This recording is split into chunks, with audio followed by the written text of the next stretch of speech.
أعوذ بالله من الشيطان الرجيم. بسم الله الرحمن الرحيم. يا أيها الذين آمنوا إذا قمتم إلى الصلاة فاغسلوا وجوهكم وأيديكم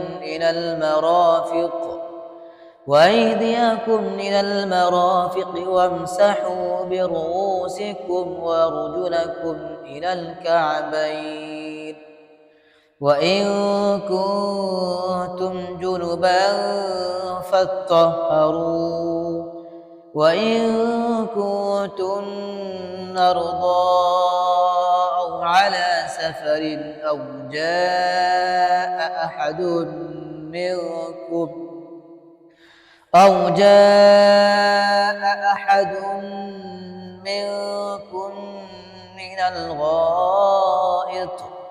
من الغائط أو لامستم النساء فلم تجدوا ماء فتيمموا صعيدا طيبا فامسحوا بوجوهكم وأيديكم منه، ما يريد الله ليجعل عليكم من حرج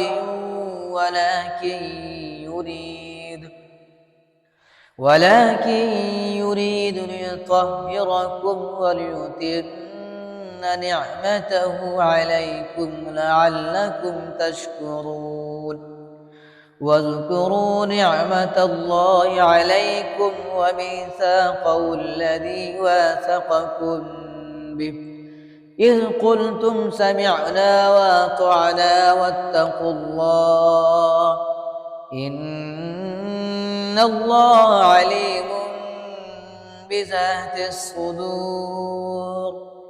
يا أيها الذين آمنوا كونوا قوامين لله شهداء بالقسط، ولا يجرمنكم شنآن قوم على ألا تعدلوا اعدلوا هو أقرب للتقوى واتقوا الله إن الله خبير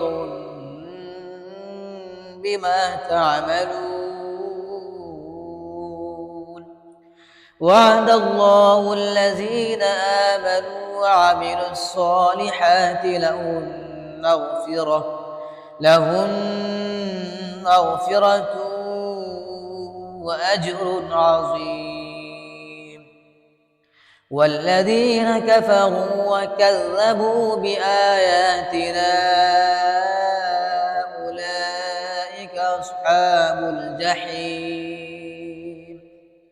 يا أيها الذين آمنوا اذكروا نعمة الله عليكم إذ هم قوم أن يبسطوا إليكم أيديهم فكف أيديهم عنكم واتقوا الله